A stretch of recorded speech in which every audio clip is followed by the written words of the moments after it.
সম্পদ আছে, আমাদের জনগণ আছে, আমাদের জনবল আছে, আমাদের খনিজ সম্পদ আছে, আমাদের প্রাকৃতিক সম্পদ আছে, আমাদের নদীতে সম্পদ, সবচেয়ে বড় সম্পদ আমাদের মানব সম্পদ, কিন্তু এর সঠিক ব্যবহার নাই। অভাব কিসের? ব্যবহার হলো সঠিক ব্যবহারে, সৎ ও যোগ্য লোকের অভাব, সৎ ও যোগ্য লোকের অভাব। এটা যদি কোন তাইলে তো এই দুই মুরব্বিকে চাইতে চুল পেকা সাদা দুই গুলোরে ধরে পিটান দরকার। না পিটাইব কে? পিটানো না পিটারবেন কেন? আপনারা কি করছেন না দুই এটা বল। চেষ্টা করতে হবে। আমরা করছি দেখে তো এই ভূত আইছি। আপনারা চাইতাম না। আপনারা করেন নাই বলে তো এই 54 বছরের গল্প না, আপনারা আমরা করছি দেখে আইছি। সমাজ যদি রেখে দিতেন আমার তাইলে এই যে সৎ যোগ্য লোক যদি সক্ষম হয় নাই যারা তৈরি হইতেছে কাদের মাধ্যমে? আমি এর একটা বড় ফ্যাক্ট মনে করি, আমাদের যারা ইসলামী দলগুলো এখন আমরা ঐক্যবদ্ধ হয়েছি, কিছু ইসলামী দল আছে এখনো আমাদের ঐক্যের সাথে ভাই ইসলামিক দলগুলোর গল্প আমার সামনে বললেন না দয়া করে। এরা একটা ফ্যাক্ট। ইসলামী দলগুলোর গল্প আমার সামনে বললেন না। এই ইসলামী দলগুলোর অনেক স্বপ্ন ছিল, অনেক আশা ছিল, ঠিক আছে, যে এরা একটা কোনো কিছু করবে, কি তাই না? কি করলো তারা দেখেন তো একটু। আজকে এখন পর্যন্ত এই যেই টাইমে বসে আমরা এখানে চা খাচ্ছে, চায়ের আড্ডা মারতেছে এই চায়ের দোকানে, কিন্তু সেই জায়গাটা কি করলো তারা এখনো পর্যন্ত? আপনি কি বলতে পারবেন সব ইসলামী দলগুলো এক জায়গায় হয়েছে? না হয়নি। বাংলা জমিনে ইসলামকে প্রতিষ্ঠিত করার জন্য এক জায়গায় হয়েছে বলেন? হয় না এখনো। তাইলে এটা যদি হয়ে থাকে তাহলে এদেরকে আপনি কি বলবেন? তাদের ভিতরে গলত রয়ে গেছে। তাইলে তাইলে অথচ সবার আগে কি এদের একা উচিত ছিল না? বলেন। অবশ্যই ছিল। এর পিছনে তাহলে এদের কাছে আমরা কি আশা করতে পারি? ইহুদিদের হাত আছে। এইটার পিছনে ইহুদিদের হাত আছে। এজেন্ট এর ভিতরে আছে। এজেন্ট ঢুকাই দিয়া এরা এই মতনৈক্য সৃষ্টি করে রাখে ইসলামের মধ্যে। লেবাসদারি কিছু ইসলামপন্থী লোক আছে, তারা এই মতভেদটা তৈরি করে আজকে রাখে। আপনার একটা জিনিস আপনি দেখেন ভাই, তরুণরা পড়ালেখা শেষ করে কাজ পাচ্ছে না, এটা কি? বেকার সমস্যা। এরাই যখন সমাজে বিভিন্ন অকারেন্সে লিপ্ত হয়ে যাচ্ছে তখন আমরাই তাদেরকে না, এখন কিন্তু আবার একজন বলছে যে আমরা তরুণদেরকে বেকারদেরকে বেকার ভাতা দেব, আর একজন বলছে যে আমরা বেকারদেরকে ভাতা দেব না, আমরা এই বেকার হাতগুলো আমরা কাজ দেব। এখন তরুণদেরই সিদ্ধান্ত নিতে হবে, তারা কি বসে বসে বেকার ভাতা নেবে না কাজ না কর্ম নিয়ে তারা তাদের জীবনকে গঠন করবে। পড়ালেখা করে যতটুকু বুঝছি কি শিখাইছে কোন তো? অলস মস্তিষ্ক শয়তানের আড্ডা। তার মানে আপনি আমার হাতের টাকা তুলে দেবেন আর মানে ওই আর আমি বসে বসে খাবো, তাহলে কি আপনি তো আমরা ধ্বংস করে দিবেন নাকি? শিক্ষা ব্যবস্থাটাই শুনেন, শিক্ষা ব্যবস্থাটা কেমন শুনেন। ছোটবেলা যখন আমরা ভর্তি হয়েছি না, বা 2 বা 3 বা 4 5 তখন 5 এই ভালো করে পড়ালেখা করো, বড় হয়ে তুমি চাকর হবা। আমাদেরকে উদ্যোক্ত হওয়া বা আমাদেরকে সমাজে কিছু অবদান রাখা, এই জাতীয় শিক্ষা আমাদেরকে দেওয়া হয় না। আমাদের স্কুলগুলোয় মাদ্রাসাগুলোয় এই জাতীয় শিক্ষা দেওয়া হয় না। তুমি বড় হও, বড় একটা চাকরি করবা, কি করবা? তুমি চাকর হও। চাকরি মানে কি? চাকর। নিজেদেরকে উদ্যোগ নেওয়া। এইভাবে আমাদেরকে রাস্তাঘাটের অবস্থা কি দেখছেন? আপনি একটা জিনিস দেখুন তো, এলাকার রাস্তাঘাটের কি অবস্থা? বেহাল অবস্থা। বেহাল অবস্থা। ম্যান হলে ডাক্তার খুলে পড়ে রয়েছে। মেন হলে ডাক্তার মানুষ হাঁটতে পারে না, খুব দুর্দশা। মানুষ চায়ের দোকানে চা খাইতে বসবে, সেখানে ধুলো বালু। মানে কথা বলি না, এটা কি আমরা খালি কি এভাবে দেখেই যাবো?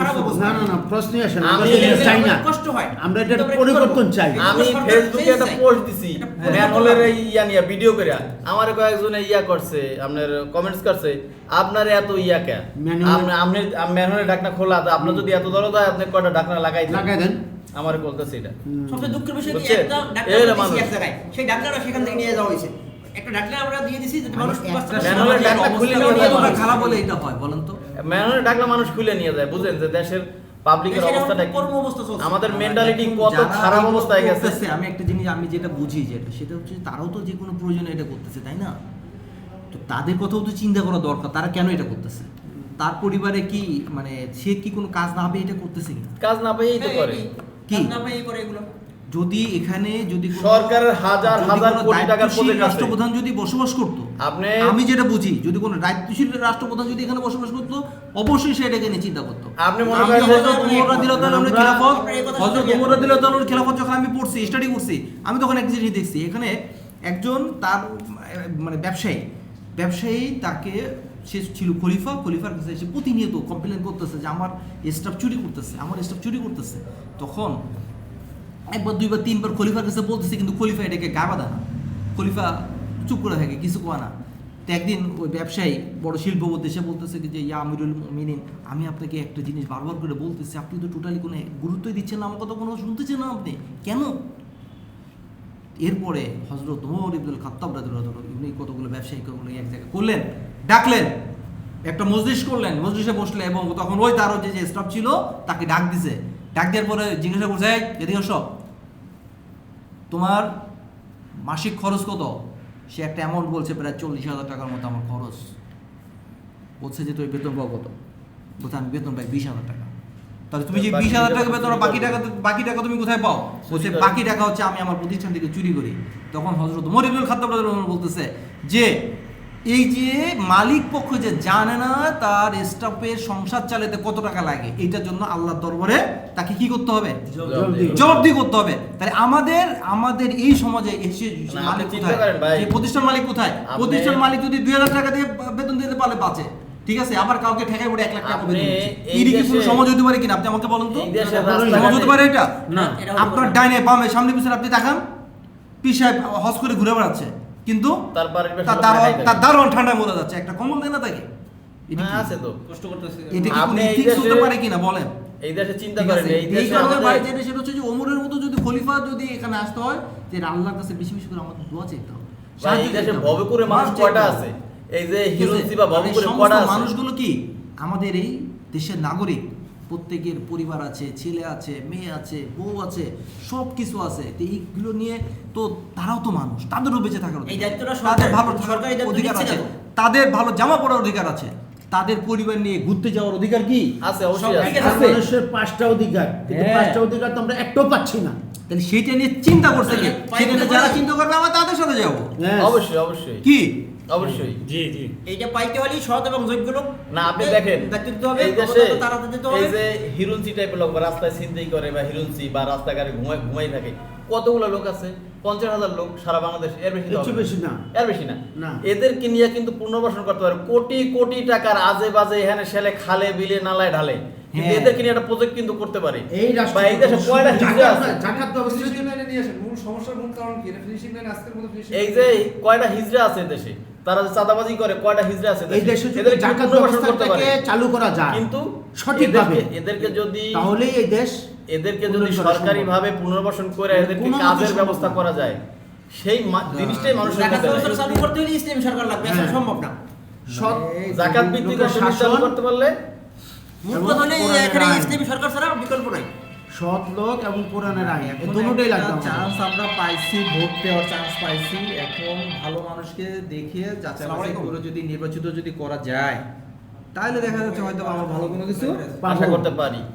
আশা করতে পারি। আর নাহলে এখানে যদি আমাদের সিদ্ধান্ত নিতে যদি ভুল হয়ে যায়, তাহলে আমাদের মাসুল আমাদেরকে দিতে হবে। কাটতে হবে। আবার এই গোলামি মাসুল দিতে আমাদেরকে হবে। দিতে হবে। ঠিক ঠিকানায়, ঠিক ঠিকানা নাই, ঠিক আছে। আল্লাহ মাফ করুক, আমরা দেখ ভাই, আমরা আল্লাহর কাছে দোয়া করি, আল্লাহ শাসন চাই। আল্লাহ এই যে রাস্তাঘাট ভাই এই যে রাস্তাঘাট ইট বালু সিমেন্ট দিয়ে আপনার ঘর বাঁধা হয়, 50 বছর চলে যায়, আর আমার সরকারি টাকা দিয়ে রাস্তা বানানো হয়, এটা 1 বছরও যায় না। যায় না। এটা এটা বসানো হয়, কি এটা মানে আমি এটা বুঝি না। আজকে আমাদের দেশে রাস্তাঘাট বলেন, সমস্ত শিক্ষিত বড় বড় উচ্চ পর্যায়ের লোকজনগুলো ওখানে বসবাস করে, ওইখানে থাকে, ওইখানে বসে অফিস করে, এসি রুমের ভিতরে বসে বসে অফিস করে। কিন্তু আমি একটা জিনিস বুঝি না, আজকে এসে রোডসন হাইওয়ে খুঁজতেছে, এটি সব কিছু রেডি করে ধুয়ে চলে যাচ্ছে, এরপরে টিএনটি লোকজন এসে কাটতেছে, ইনি এসে প্লাস্টার করে রেখে চলে যাচ্ছে, এরপরে আসতেছে বিদ্যুতের লোক, বিদ্যুতের লোক এসে এসকেপেটা দিয়ে আবার ফাটতেছে, মানে রাস্তা 12 মাস কাটাই করে থাকে। দিয়ে চলে গেল, এরপরে ওয়াশার লোক আসছে। হ্যাঁ, রাস্তা 12 মাস বুঝি না, কাটায়। কিন্তু কত নাম্বার মূর্খ লোক এই জায়গাটা বসে থাকলে এই সমস্ত গরুর মধ্যে চিন্তাগুলো মাথায় আসে। আপনি এইটা ভাবছেন একবারও যে এই সমস্ত মূর্খ চিন্তাগুলা কার মাথায় ভিতরে আসে, যে একটা কাজ কিভাবে করলে, যে এখানে একটা সুন্দর ডিজাইন করলে এখানে টিএনডি থাকবে, এখানে ওয়াশা থাকবে, এখানে গ্যাস থাকবে, এখানে অল কাইন্ডস অফ সোর্স সব কিছু এখানে থাকবে, তাহলে যার যখন সুবিধা সেইটাকে ইউজ করতে পারবে, তাই না? তাহলে আমাদের এখন সিদ্ধান্ত নেওয়ার সময় আসছে এবং আল্লাহর কাছে সাহায্য চাওয়ার এখন সময় আসছে, সেটা হচ্ছে যে আমাদের এই একটা ভোটের মাধ্যমে যেন আমরা যেন সামনে যেন এমন একটা অভিভাবক পাই যাদেরকে দিয়ে আগামী একটা সোনার বাংলাদেশ, যার জি, জি। স্বপ্ন আমরা সারাক্ষণ দেখি, সেই অবশ্যই, সোনার অবশ্যই। বাংলাদেশ যেন আমরা পাই। সবাই একমত বলেন। সবাই একমত, একমত, একমত, একমত। আমরা একমত।